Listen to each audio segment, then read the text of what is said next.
I'm a huge fan of poultry, especially chickens, like in the backyard. I think they're one of the best things that we can include in a homestead, just from the egg production. But what I wanted to do was take a deep dive into chickens, and I don't think there's anybody more qualified than Andrew on why the chicken crossed the world.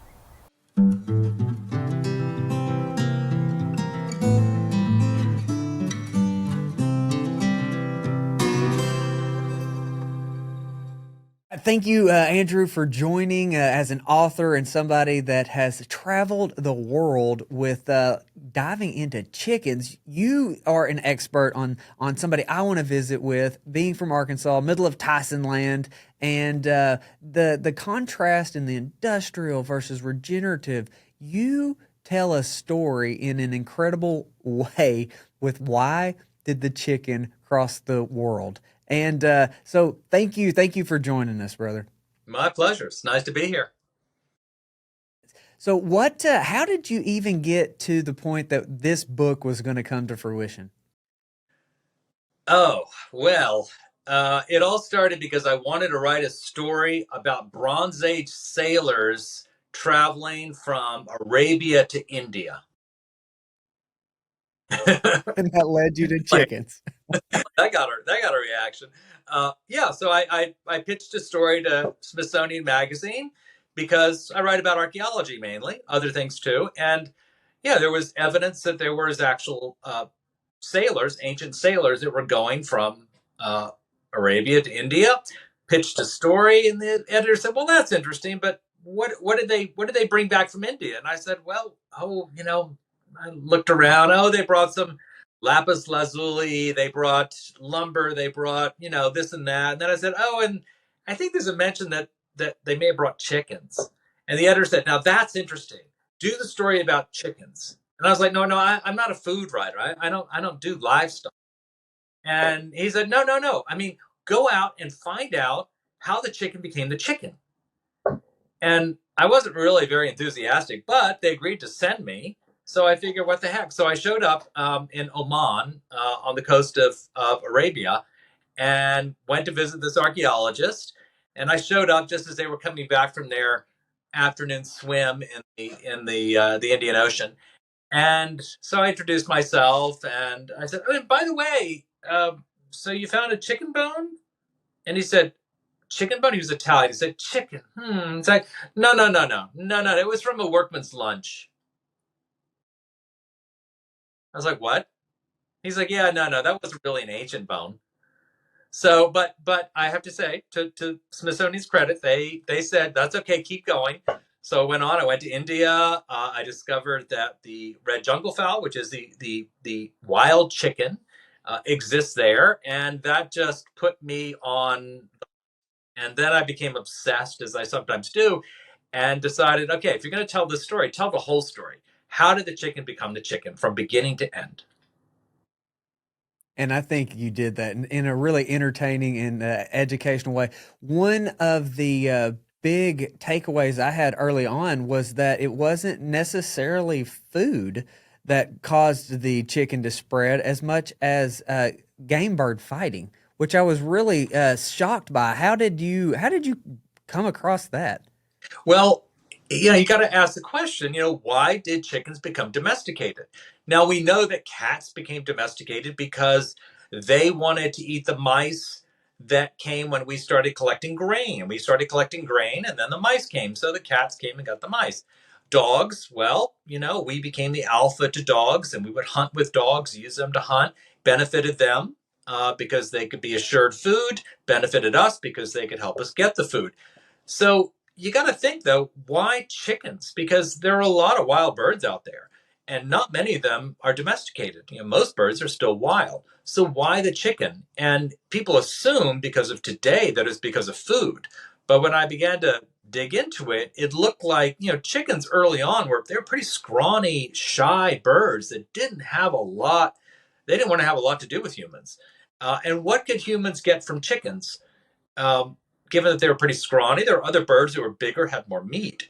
So then I started to discover that there was research that showed that that the wild chicken, the red jungle fowl, which exists from Southeast Asia all the way to India, that they would hang out when people started first growing rice and other grains. They would hang out on the edges of the fields because a certain kind of bamboo and things that they like to eat would come up as weeds. So, and they would also eat the bugs. So humans started to think, wow, these animals actually can be useful. They're eating the bugs and they're getting rid of some of the weeds. And then at some point, we don't really know how, people started to use these birds to fight each other, and probably Southeast Asia. And that's when people started to breed them to fight. Cockfighting is still really popular all around the world, and it's probably religious in the beginning. The beginning was probably instead of the army in my village fighting the army in your village, why don't we have, let's have our chickens face off. And so, in a way, it was kind of a way of diverting human violence, get the animals to do the violence for you. And then eventually it became a sport. But first, it was probably a religious ritual. And if you go to Bali, which I did, there they still use chickens. They'll have a cockfight in order to sanctify any kind of religious event that's going to happen. It's so fascinating. It's definitely not what I would have thought. I was just assumed it was for food, right? Like in the Polynesian islands, they just carry them with them to eat, and just the how you laid that out. It was really interesting. Something else that kind of shocked me was the that that it kind of went both ways, I guess, in from Asia, and you go into the Easter Island and how they utilized chickens. What do you think happened there with kind of the demise of the society, and then the chickens there from? Well, yeah. So let's go back to, like, who were the Polynesians? These are people who left the shores of China, Taiwan, that area, and started to move across the ocean to settle these uninhabited islands. And this happened, many thousands of years ago. So if you're going to go off on a camping trip, right, you have to take your basics. You got to take your food, got to take your clothing, got to take whatever it is you're going to sleep under. And so the Polynesians were really good at assembling, a package of things that everybody would take with them. And dogs were one thing they took, as well as, of course, chickens, because chickens were, and rats as well, by the way, because rats reproduce quickly, so that's good protein. Um, and so they took this, package with them whenever they went somewhere. So the fun thing about chicken bones is that we don't have a good idea of when these Polynesians arrived at different islands. It's very hard to track it because they didn't leave a lot of remains behind. But if you find a chicken bone, then you know it was put there by a human. You know that a human brought that chicken bone there. That chickens were not migrating by themselves. They couldn't. So when I say, why did the chicken cross the world? Well, the chicken crossed the world because humans brought them along, and the Polynesians were the first to really carry them over long distances. So Easter Island was kind of the end of the line for all those Polynesian islands, and the chickens there are the ones that really, those animals really helped them to survive and prosper until the Europeans arrived. And actually, I don't think that the people of Rapa Nui, as they call themselves, I don't think that they starved or they lost their society. They encountered European disease. That's what wiped them out. It wasn't infighting, because they had chickens, they had rats, they had dogs, they had all the protein they needed. They had sweet potatoes. So actually, chickens were really central to the Polynesians being able to expand across the ocean. Too neat. Let's jump up to the European usage of chicken, because that was such a stark contrast to what we are accustomed to, especially here outside of the backyard type chickens. They raise them for food, meat, eggs, but they do it in a traditional way. Can you kind of lay out what you saw in France, and then I believe some of the similar things are happening in Italy, but that France aspect is so cool. Well, you remember the European chickens in the say 18th century, they were still pretty small and scrawny. I mean, chicken was not something you wanted to serve at Thanksgiving. I mean, they were small. Um, but what happened was when East met West, and you had European colonialists and explorers and merchants going to China and Southeast Asia, they were bringing back all these fantastic varieties of chickens that Europeans never knew.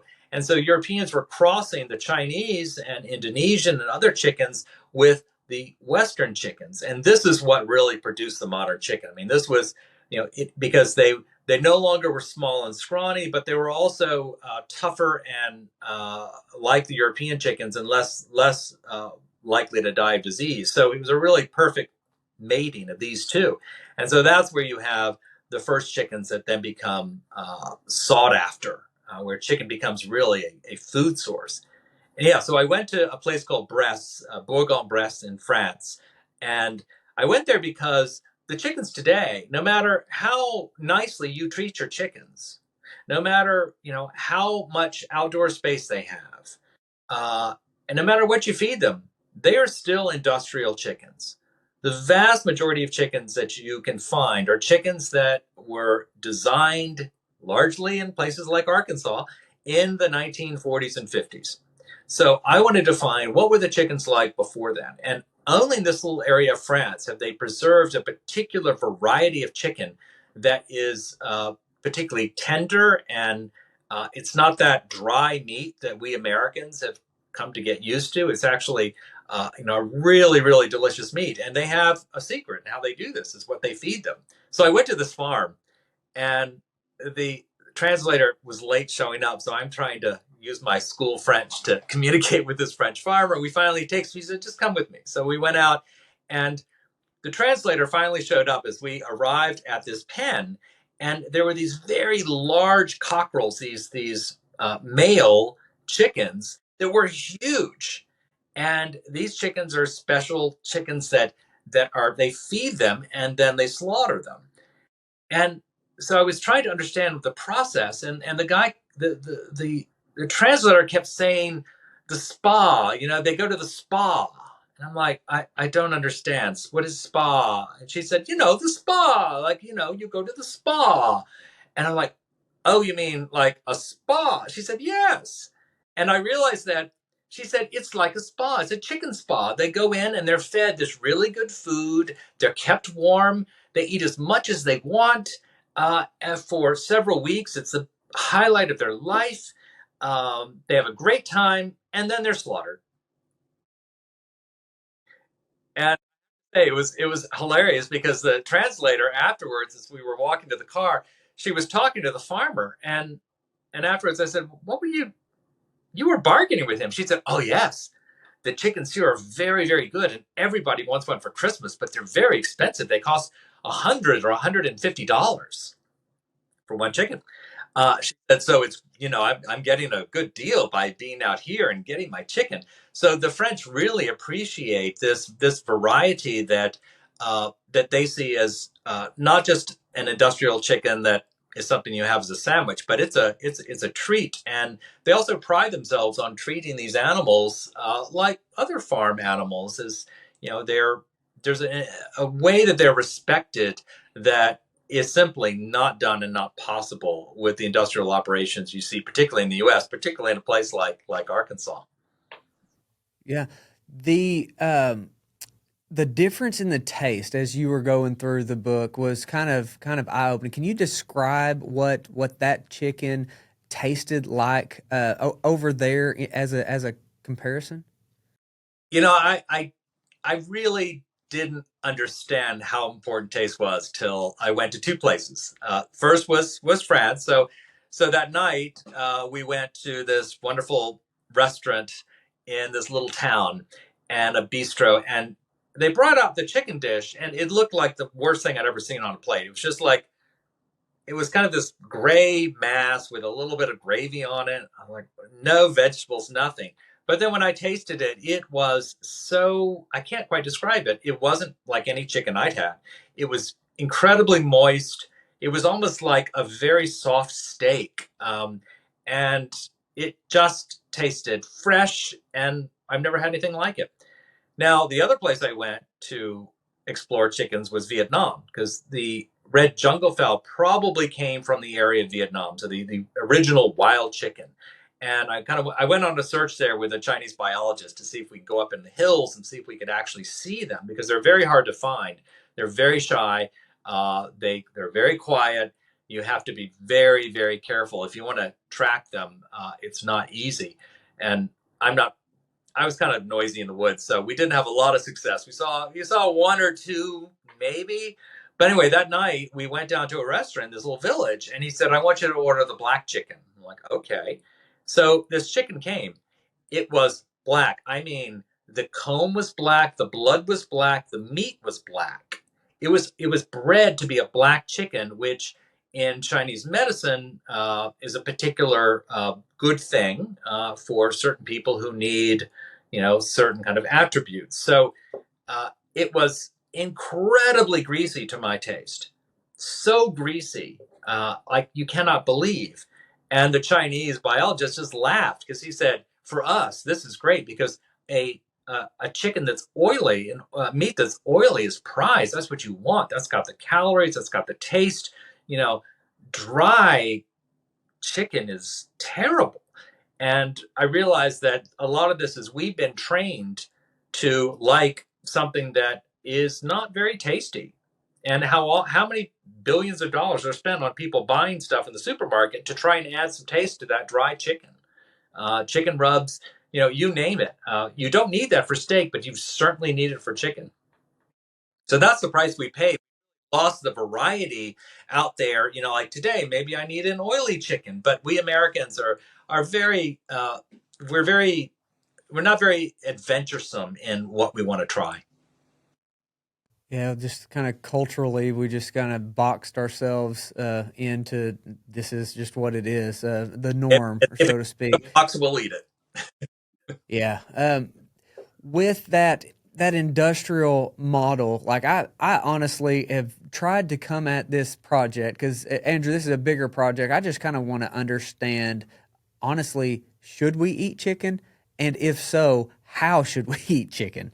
And what I have come to is on really the nutrient side, I I just am not convinced that we need to be eating industrial chicken breasts as a primary source of protein and nourishment. Whereas, I think the eggs and the bone broth from like a stew hen or something, I think it's incredibly nutritious. So that should we, how should we, has led me to your book among other things. But you go into North Carolina, the Joyce Farms, and see a different style of the birds being raised. And what contrasted that for me was that even with regenerative agriculture, they're still just using broiler chickens, right? It's really not that different. It the taste is better, but No, it's no, not really actually, different. choice chickens actually they source them in France. They've tried to get non-industrial chicken, and from what I saw, and then they're raised locally. So they're raised within, I think, a 25-35 mile radius of the plant, and the actual slaughtering process was really high level. I mean, it was they were using air drying rather than washing, which the Europeans do, which Americans don't do because it's more expensive. So the quality of the chicken there is good because of the sourcing of the chicken, as well as I think the where they're raised, and also because of the processing. And so all of these things I think make and I don't want to do a commercial for Joyce Farms, but I have to say, they do offer an alternative to the industrial chicken that we get in the supermarket. Again, it doesn't matter if it's organically fed. It doesn't matter if it's allowed outdoors. It doesn't matter if it has excess space. In fact, chickens that are allowed that don't have cages, there is good evidence, good scientific evidence that they are less happy because chickens will fight if they are in undifferentiated mass in chaos. So I think we have to let go of some of our assumptions that chickens want to be like us and instead understand the mentality of chickens. And then we can base the raising of chickens on that.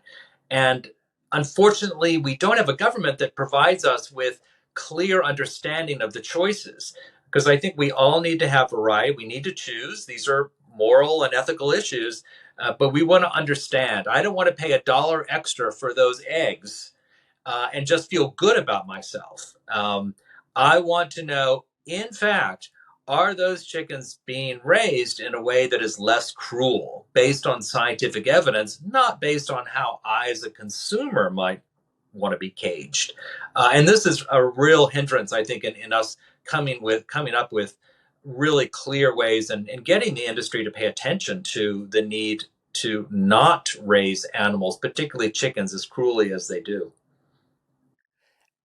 With your experience of seeing so many different ways of raising them and the different types, what would be like the perfect scenario if you had, like, say, a magic wand or area that we can drive towards? What would it look like for the best for everybody, including the chicken, going forward? It's tough because now we as a species are pretty hooked on chicken. It's a cheap protein, and now around the world it's becoming increasingly the meat of choice.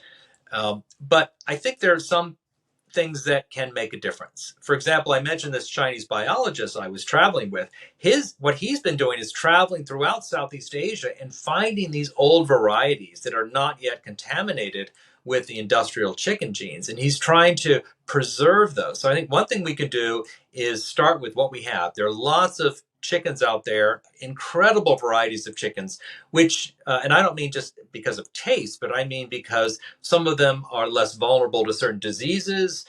Variety is always a good thing, genetically in particular, when it comes to disease, when it comes to raising them, when it comes to ensuring that one cold doesn't move through a whole flock and knock them out. So I think we need to very much focus on the diversity of chickens that exist today before they're gone, before these old varieties have been replaced. Because I saw it in Vietnam. People were starting to buy the Western style industrial chickens and leaving the old style behind. So I think if we can get people interested in backyard chickens, but in a more radical way, like, can you source a chicken that is not a result of genetic experiments and genetic breeding done in the 1950s?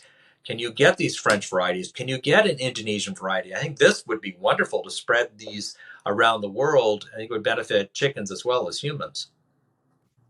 Just creating more of that diversity on the heritage breeds, whether that's the American heritage or just from around the world. I think Well, I and think a lot that's of amazing. breeds, I have to say, it's a lot of it is not really based on science. They might look wild or they might look like their heritage, but often they still are the result of they mixed with the industrial chicken. So it requires a little more research to really know if the chicken that you're buying is actually truly a heritage chicken, or is it just a word that they put on the package to charge more. I'm not cynical about it, but I know that without clear guidelines, that companies, well-meaning companies, will try and tug on our heartstrings and to open our pocketbooks without necessarily doing the due diligence. Where that labeling and marketing and the kind of the term that's popped up regularly in that regenerative world is the greenwashing, the kind of Yes. just tweaking it enough to where it's misleading, like good intentions but misleading.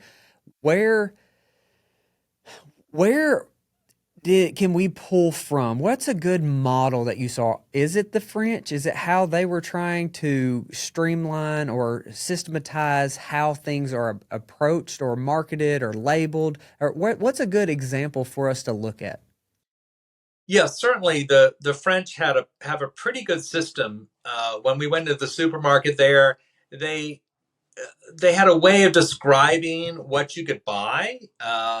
What organic, not organic, um, heritage, non-heritage. They had very clear categories that were not marketing categories. These actually were government regulations about how you can categorize your chicken. And I think in order for consumers to make good choices, both ethically, as well as when it comes to eating something good, I think we really need to have clear categories. People really think that cage free is better. And there's a good argument to be made that cage free chickens are not better. They actually suffer more. And if we really care about chickens, as opposed to just our conscience, feeling good, then we want to be able to make those informed choices. And the way to do that is to have a simple label that everybody can agree on, that the industry has to abide by. This doesn't have to affect industry profits. This can really allow consumers to make the choices because people are willing to spend more for chickens that are treated less cruelly. I think that's been demonstrated, right, in the past 20 years. But to do that, we've got to be able to do it in a way where you can trust. So, cage free, maybe, maybe not. And that's the dilemma for so many consumers like me. When I go in, I still have trouble. Like, what eggs do I get based on what I know? It's very hard to make a decision. And what we would really like to see happen is a lot more of this localism, a lot more of like doing it ourselves or getting it from a local farmer or a farmer's market that's supporting a local farmer. And how do we kind of break up some of that centralized food system? I mean, the centralization is a major issue, I believe, wholeheartedly across the board, not just food. But how do we get back to educating? Is it in the taste? Is it simply by, books like what you've got? Are there more resources? Where do we get the information that's not skewed, that's more objective to make this good decision as a consumer? Well, it's a big question. And this sounds so self serving for me to say, well, you can read the book. But and that's the trouble is that there are very few places you can go where you can get information that is not based on somebody wanting to make a buck or make a little bit more, or somebody who has a particular kind of fundamentalist point of view. So as a journalist, I'm trying to be really careful about the sources that I eat, what I take in food wise in the news. So I think what people need to do is to find uh, there's no one stop shop here. Uh, I think we just need to do a little more thinking about what does it mean to be cage free. Ask the question. Is cage free better? What does the science say? What are people saying about this? What's California, which is on the leading cutting edge of a lot of how to treat chickens in particular? What are they doing? Can those regulations be applied to my state? How do I source those a diverse chicken that is not necessarily just called heritage? Again, this is really tough. It just requires focus and attention, and not falling into, I guess, the slogans that tend to go with all sides of this debate. Um, yeah, so there's not much of an answer, but I think people just need to look at their daily activity. What do you do when you get a chicken? What are you after? Are you after that cheap protein, which is fine? Got to feed your family, but is there an alternative? Is there, Joyce chickens? Well, maybe it's more expensive, so maybe once a week I could do that. There are choices we can make in our daily lives that won't necessarily solve the problem. Finding out who is your local farmer. But if you have a local farmer, what is the chicken? I mean, it might be a chicken that they just bought from that is just an industrial chicken that isn't any different, that still suffers as it gets older, and it's fed and it's designed to basically suffer so that it can produce that large breast. So you have to ask that farmer, where'd you get that chicken? And how is it different from the chicken that is being produced among the 100,000 that's down the road at the chicken farm? So I think people just have to be more curious. And that was kind of my point with the whole, even in the regenerative aspects, outside of Joyce Farms, it's still a broiler chicken. Like it still comes from that chicken of tomorrow genetics that it's grow extremely fast, be food efficient, and it's still kind of the same thing. And that's where I really question: should we be eating chicken that way? Should we be eating something that grows extremely fast? And what does the nutrients breakdown even say to that? So I'm glad that you brought that up, because the type of chicken, like, to me, it makes more sense to have some sort of like a dual purpose breed, that it's not a super fast growing. You get the benefits of eggs, and then later in life, now you have a meat option in a stew hen or whatever. But just it just, when you start looking at, say, cattle to the chickens, you've got the equivalent of meat is, one, and you got 600 pounds versus you're going to have 300-400 chickens to equal that. And it just, to me, it just doesn't make sense. But I am a huge fan of eggs and broth again. Well, I think that this is really something for consumers to put pressure on politicians and producers. We need to be clear about what we want, and then we need to organize. I'm a journalist, I'm not an organizer, but I could certainly see that anywhere in the world, if you want to do something different, you've got to get together and find like-minded people. So, and the backyard chicken movement had that potential, but it really didn't. It didn't come to full fruition. In other words, it never pressured Tyson or another industry to really do things differently. Places like California are taking those steps, but I think consumers need to know what is okay and what's not okay, and then make your voice heard and talk to people about it, because convincing Americans not to buy that cheap broiler chicken it's a massive political effort that's going to require lots of alternatives, like, okay, fake chicken, that's not necessarily a bad thing. Fake chicken would relieve the suffering of live chicken. So maybe that's something that consumers can support more. So there are a lot of different avenues here, but ultimately this is about people organizing and communicating what's important, what matters. And just accurately understanding what's going on, not just getting tidbits and making assumptions too, or just listening to agenda-driven influences of different sorts. Andrew, thank you so much for the time. What other books or what other projects do you want to tie in here, other than the incredible book that I've listened to it twice now, driving, always listening to books. But what other projects do you have going on, and where do we find where all of your goodies are? Great. Well, you can go to my website, www.andrewlawler.com. And I do have, let's see, this month's National Geographic has got my story about the Dome of the Rock on the cover, about Jerusalem. And then my paperback comes out next week, Under Jerusalem, The Buried History of the World's Most Contested City. So I went from chickens to Jerusalem, with a little stop at the lost colony of Roanoke in between. So you can go to my website, andrewlawler.com, and see what is of interest. Well, thank you so much. I cannot wait to check out your other project, especially the Jerusalem. That sounds really, really interesting. But thank you again, my friend. It's been a pleasure. Thank you for listening to the Sowing Prosperity podcast. We hope that you have learned something new and that you are inspired to adopt regenerative practices in your community. Remember that by working together, we can create a sustainable and abundant future for ourselves and for future generations.